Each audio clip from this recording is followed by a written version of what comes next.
protocols just hours before the game. Frank, what were your primary takeaways? Well, you know, Mike, it's funny. We talk so much these playoffs about Luka, Jason Tatum, even Steph Curry. It's almost as if Jimmy Butler said, don't forget about me. He was outstanding. 17 points in that third quarter, and I know that's your guy. I'm going to let you focus on him a little bit. But I'll tell you what, you watch the way that game was played, and I give Miami a lot of credit. They had nothing going on in the first half. How quickly did they turn things in the third quarter? Because they're a terrific defensive team. And I was stunned by how poorly Boston played. You know, Jason Tatum had 6 turnovers in the third quarter. They were outscored by 25. Mike, as bad as the Suns played on Sunday, they didn't get outscored by 25 in any of those quarters. The most they got outscored was by 20. So I think the loss of Marcus Smart and Al Horford, I don't think it impacted Boston in that first half. I think in the second half, when things were falling apart, I think a lot of guys that you weren't expecting to do anything suddenly realized, I'm in the Eastern Conference Finals. I really don't want the ball. Here, Jason Tatum, you take it. You do something. Well, you know what, Frank? I'm going to give a little more weight to Miami probably being rusty. They didn't have a week off or anything crazy like we've seen teams after a sweep. They didn't have that. But they were rusty early, and they got themselves together pretty quickly. And you talk about takeaways. My primary takeaway is involving, thank you for leaving me some Jimmy Butler time. Yeah. Jimmy Butler, okay, look, we're used to him scoring big in the playoffs when he needs to.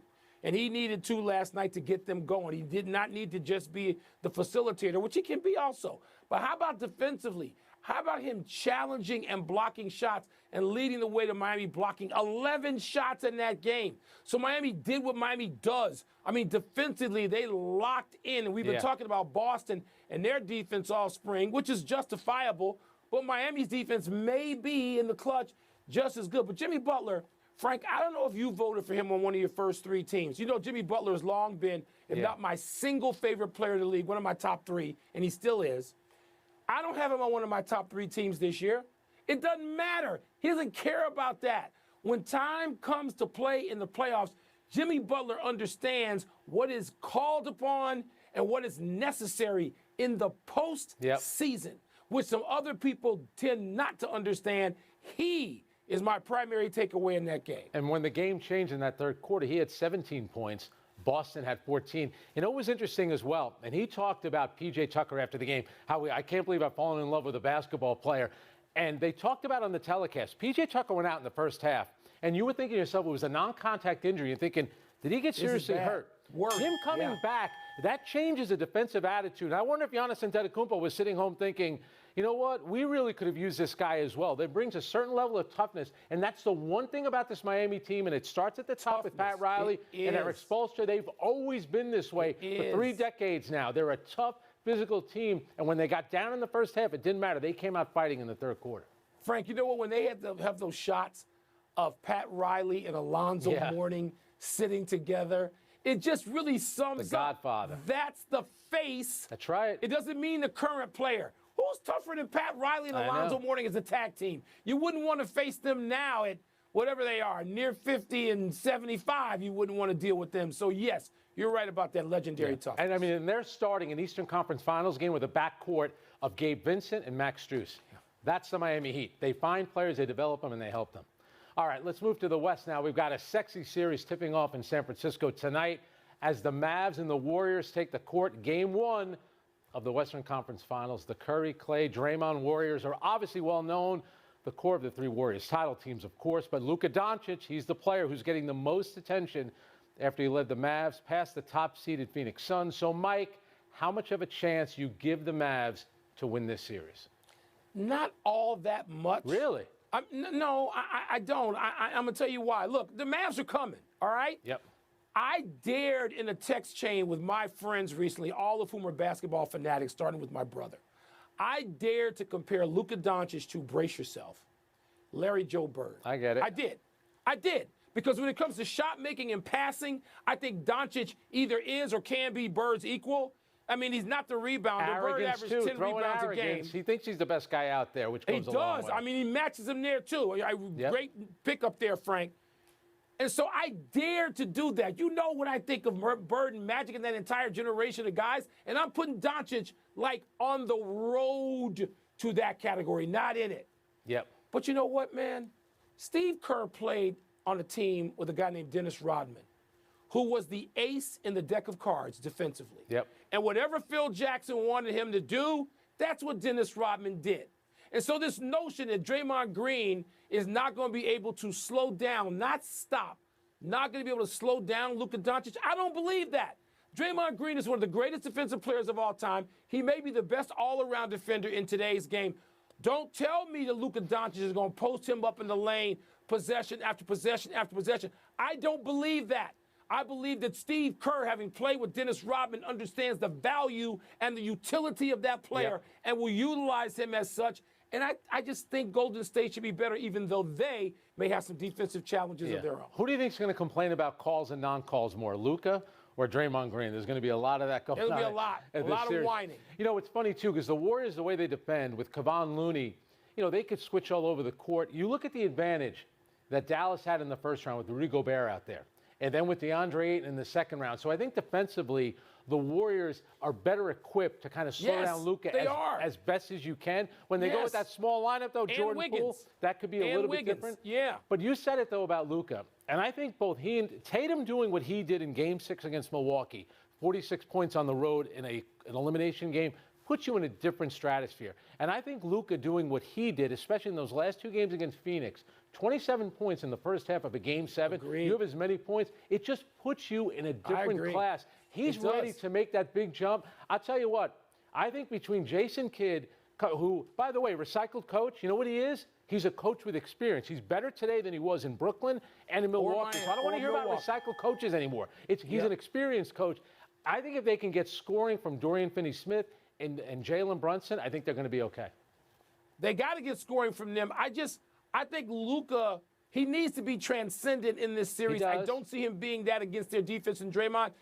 Like, great will not win this series for Dallas from Luka. Not just merely great. Yep. If he goes like he did on Phoenix, then all bets will be off, and I'll be the first one to apologize. Let's move to last night's NBA draft lottery. The Orlando Magic came away with the top pick.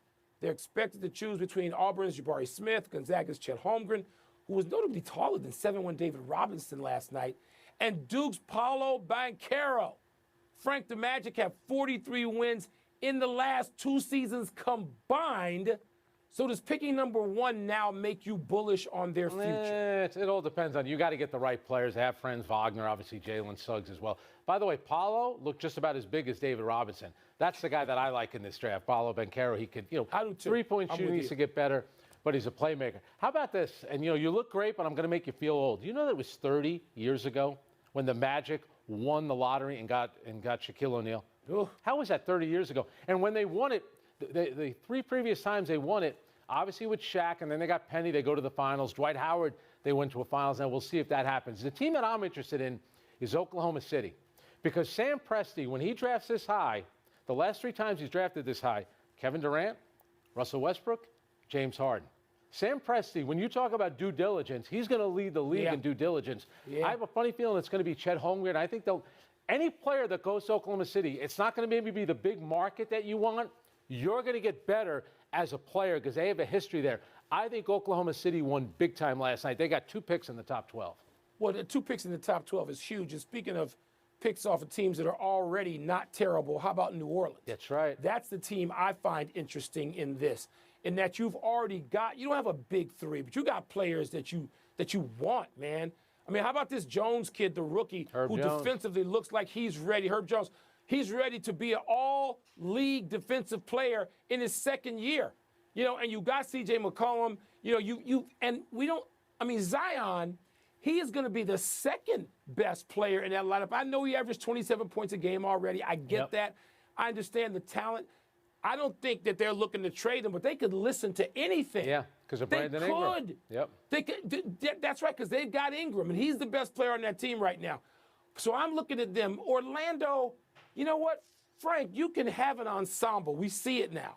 You don't have to have a super team. You can have an ensemble, but usually those players have to grow older. And like Suggs is a kid, are they going to keep him and sign him and then let him be a part of an ensemble? Or people get rid of players before they can fully be part of a championship ensemble? So no, I don't know that I'm bullish on Orlando, but this draft looks deep at the top. I mean, 10, 12, 14 players in. don't know the full impact of the international community. But I don't know that Chet Holmgren's my guy. I could think of some other guys I would take number one, and we'll see what Sam Presti. Were you surprised that Damian Lillard is sitting there representing the Blazers? Because you almost think if the Blazers want to rebuild, they should do it by doing something with Damian Lillard. But him sitting there tells me Damian Lillard's not going anywhere. I know he's in line taking a huge. I get it, but where are they going? He's like at a different stage, and so is Portland. But him being there on the dais last night, to me, spoke volumes. It really did. It speaks volumes, but it speaks volumes about something else, Frank. He's not whining and threatening his way. That's fair. And faking his way out of a community in which he is legendary. Right. He's being a grown man and a responsible, mature athlete. Yep. And he's saying, yeah, I want to stay here. I want to see this be as good as it can be. So standing ovation for Dame from me. Who are you knocking by saying that? Who are you knocking? You might be getting. I'm not. I'm apparently knocking Pat Bev's boy. Kyrie Irving. The super duper deluxe max that Patrick Beverly wants him to get. I guess he didn't watch much of the playoffs this year. I guess not. Let's take a break. But coming up, the Chicago Cubs rookie makes a mark in his big league debut. And all rise. Aaron Judge and the Yankees are rolling. Mike's excited about this. What's the word for their to a blank start? Frank, they're off to a bomber's start. They're off to a kind of historic start, which goes back to 1940. Yeah. And we know what the Yankees were like going that far back. They were like the only team in the sport most summers, it seemed. So this is, they're second in home runs. They were first until the Astros overtook them because the Astros had like 85 home runs last night. And so with Stanton and Judge and my man Rizzo. So bombers. And they've also got the, 234-foot fence out there in right field. They played which in really Baltimore. Is an embarrassment. They played in Baltimore last night. Don't trash our Yankees. That was a road win. An embarrassment that they hit those sand wedges out there over the right field wall. But it's a bomber's start. This is what they do. This should surprise nobody. Yeah, it's a Jeterian start because Derek Jeter was on that 98 team that won 27 of their first 34 games. And by the way, that year, 114 wins, swept the Padres in the World Series. But I tell you what, Aaron Judge, give him credit. They offered him a huge extension. He bet on himself. He leads the league in home runs. He had 4 hits last night. He had 2 home runs. And you want to talk about bombers. That was your word. Yankees have 3 guys in the top 4. That's Rizzo, Stanton, and of course, that's what they do. Aaron Judge. Bombers. The one thing you got to worry about, Chapman, the bullpen last night, the tying run was on second base. Chapman He's been a can little give shaky. you some moments. And Garrett Cole, I'm a little worried about him too. He can give you some moments, but just keep hitting him over that 212-foot Little League fence out there and right. Keep doing Both teams get to hit on that same fence. Yeah. Both teams. What's next? Christopher Morel's home run in his first Major League at-bat was blank. Frank, as much as I'd like to celebrate this, because the Cubs don't have much to celebrate right now, they're not even the best team in town. I mean, the White Sox, while they're only like a game over 500 or 500, they're supposed to be better than they are, but at least they've got some excitement. The Cubs have nothing. But this home run was still contextual. The Cubs don't have a guy just come up and bomb one out in his first Major League at-bat, but he had told Wilson Contreras, the last Cub, to do it, and he obviously almost missed first base, that he was going to do this. This is sort of like calling your shot, not exactly in October, in the 40-degree temperatures of May here in Chicago. Contextual. It's nice, but let's not get crazy. Contreras, it was nice to see him celebrate. And the Cubs have some good young players. Are they good enough? Yeah. This guy's not like a top 10 prospect. No. Are they good enough? We don't know yet. Yeah, some of these websites rank him as the 21st top prospect in the Cubs organization. He did have 7 home runs in 28 games at AA Tennessee. My word is all-inclusive because, like you pointed out, he predicted the home run. He then had a little minor bat flip. I'm sure the Pirates will be thrilled with that. He then did miss first base, almost a la Mark McGwire when he hit the historic home run.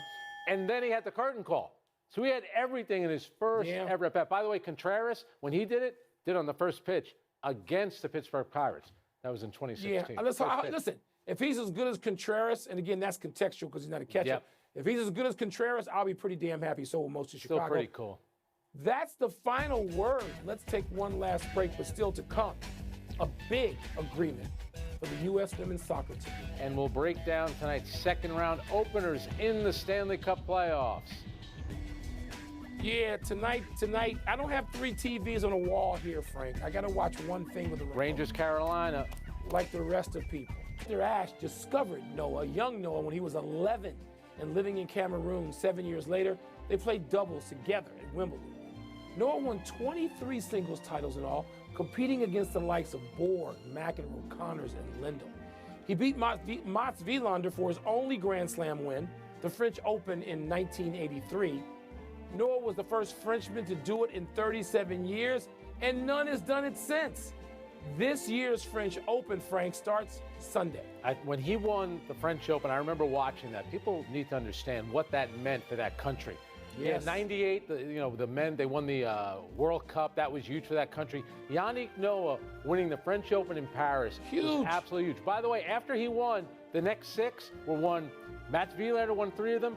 Ivan Lendl won 3 of them as well. And just one of the engaging, pleasant presences on the men's tour in those days. You listen to those names, man, wow. Happy anniversary, Paul Pierce, on this day 14 years ago. The Truth and the Celtics beat LeBron and the Cavs in Game 7 of the Eastern Conference semis. Pierce had 41. LeBron had 45 of Cleveland's 92. Pierce went on to win NBA Finals MVP honors when the Celtics beat Kobe's Lakers for the title. Pierce was just inducted into the Hall of Fame in the last year, Frank. Huge clutch player. He was at Game 7 on Sunday. By the way, it was 2 years later when Boston beat Cleveland, and then LeBron famously took his jersey off, walked off into the sunset, headed down to Miami. You know, there was a time there where I thought he had the equal seasons to Kobe. Paul Pierce at the top of his career. Pretty incredible. Happy trails to Game 1s for the Panthers and Blues. The Lightning moved 1 win closer to a 3rd straight Stanley Cup by beating the Panthers in their series opener in South Florida. Nikita Kucherov scored 1 goal instead of Corey Perry for another.